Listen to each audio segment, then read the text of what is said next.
What's going on, Flix Talkers? Welcome back to another week of Peacemaker, this time episode 6, entitled Murn After Reading. Now, if you guys are enjoying these talks after the episodes air, let me know by liking the video. It's the best way to support the channel, and it does spread these videos out to those that aren't subscribed. And if you yourself aren't subscribed, consider hitting that subscribe and bell notification today to always get alerted when I drop these videos weekly. All right, guys, now all of that out of the way, let's talk about episode 6, as this one follows directly after the events of episode 5. So if you haven't seen episode 5, make sure you guys finish that one. Come back because we are talking all spoilers as usual. Now, as we're left off with Adebayo in the street as it is raining, it looks like her life is about to be taken by Murn's. Murn says, "Hey, I'm not here to hurt you." Harcourt approaches and gives her a gun, saying, "Hey, we gotta talk," where then we find out and are given a little bit more backstory of why the butterflies have come to Earth. So once again, we know that Murn is a butterfly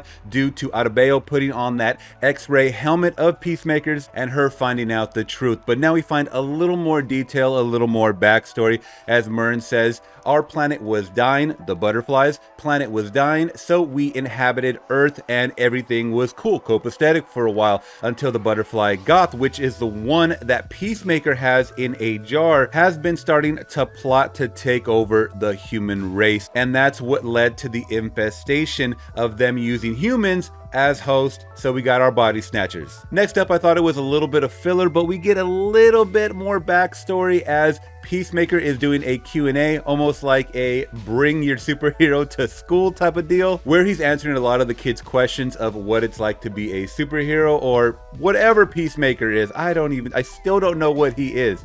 Vigilante, whatever. And one of the kids does ask him, "Do you have an origin story?" where we do get once again that flashback of his older brother who was convulsing on the floor, and we get the dad standing over his brother saying, "What have you done?" So that leads to the conclusion where I had said it was either the father or Peacemaker that accidentally killed the brother, and it looks like Peacemaker accidentally killed his own brother in a scuffle where he did hit his head, start convulsing, which would make sense to why his father hates him so much. All right, so it looks like Detective Song's plan goes accordingly, as she's now presented the evidence that does not match up with Augie Smith's prints to her judge connection, and Augie is released onto society. This wicked, evil, racist man is unleashed once again onto society. And Augie does say, "I plan to kill my son. Let's go." Now, next we're shown Vigilante and Peacemaker communicating with the Goth, with the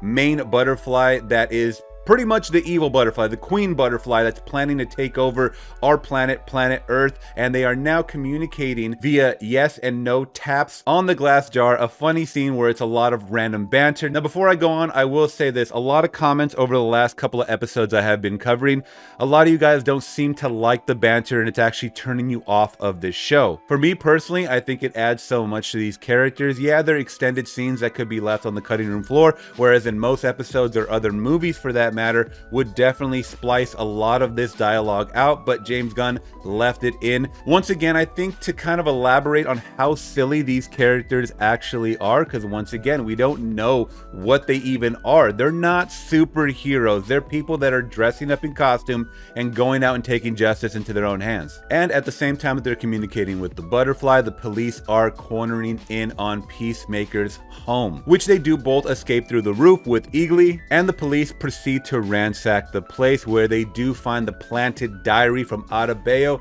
and Amanda Waller. And as the police officer is going through some of the pages, you can see big words like NWO, New World Order, and different conspiracy theories throughout. Now, next up we have Vigilante and Peacemaker escaping through the woods, as Detective Song is now on their path. She knows that they're out in the woods, and this is probably one of the most exciting parts of the episode. It hits right in the middle. Vigilante falls from a tree, breaks a jar in his back that's containing our queen butterfly, and it goes into Song's mouth and ultimately infesting her and using her as a host. I thought that was great, as the way that these butterflies inhabit humans is pretty kind of gory and grim and dark and brutal for that nature. It does look like they're having a seizure on the floor. Blood's coming out of them. They're really acting the part of being taken over by this butterfly, and I liked seeing it. It's a cool practical effect. Now, next up, Murns and crew do find out that there is a cow that the butterflies are using to milk this raw amber fluid, which is a main substance of keeping these butterflies alive. I know it's a lot, guys. Me saying it out loud, it sounds ridiculous. It sounds so... I had to rewind it a couple of times, guys, throughout the episode and really write down in my notes, what the hell was I watching? And next up, we get to see Detective Song, who is now a butterfly, in an open field grassed area.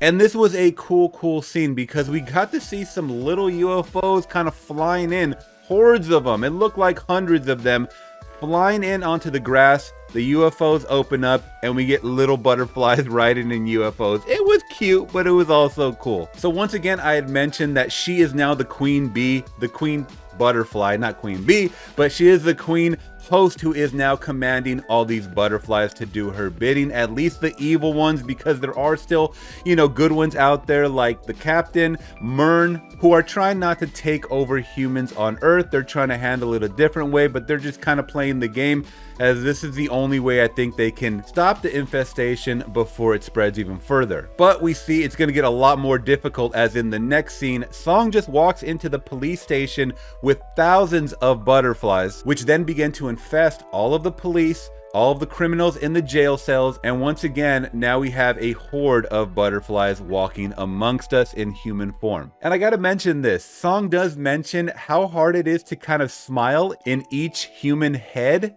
and she proceeds to smile, and we also get a scene and a lot of close-up shots of our now infested humans trying to smile. I'll put it up here on screen.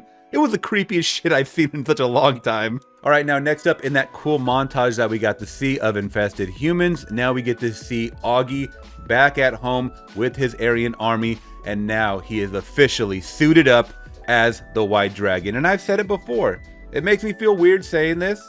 I think the White Dragon suit looks cool. I think it really does look cool. Now, next up, we get to see Adebayo, who is emotionally like, I can't handle this shit anymore. I think I'm ready to leave this job. And her partner, Kia, is like, well, let's do it. Let's just leave this. We'll find another job, or I'll get some money somehow. Let's return back to Gotham. And I don't remember, correct me if I'm wrong, guys, maybe in the first episode they did kind of touch on this a little bit. Did they mention Gotham before in this episode? Yeah, we're talking about all of these DC properties, Batman, Aquaman, all that good stuff, but I don't remember them mentioning Gotham in one of these episodes. I could be wrong. Please let me know in the comments down below. Next up, we get Peacemaker and Harcourt kind of talking in Murn's compound, and then we get to see Peacemaker is pretty handy on the fingers on that piano. And last but not least, we get to see in that huge montage of infestation, Captain Locke, who was placed there in that police department by Murn, is now infested by an evil butterfly. I'm just gonna call them evil butterflies because it seems like there are some that are trying to do good in this world, like Murn, like Captain Locke, but now he's one of the bad ones, and we see that he's on TV exposing Peacemaker and this fake diary that they did plant. Well, Amanda Waller and then Adebayo and then now the police department have it, but it's the perfect way to get all of this heat off of them. And who are they going to pin it on? Peacemaker. So in the next couple of episodes, guys, it looks like Peacemaker is public enemy number 1. We got our Spider-Man No Way Home moment. And that does wrap up episode 6, entitled Murn After Reading. All right, Flix Talkers, so you let me know what you guys thought about this episode down in the comments below. I would love to hear it. And what are your predictions for episode 7? We only have 2 more episodes left, guys, in Peacemaker season 1. You guys let me know also, what's the future of Peacemaker? Could there be possibly a Peacemaker season 2? The hype is real. The numbers are doing great for this show, so I could see it really being a possibility. And if you guys did like my recap and review for episode 6, let me know by liking the video. It's the best way to support the channel, and it does spread these videos out to those that aren't subscribed. And if you yourself aren't subscribed, consider hitting that subscribe and bell notification today to always get alerted about future videos like this. All right, guys, till next week, I'm gone. Peace.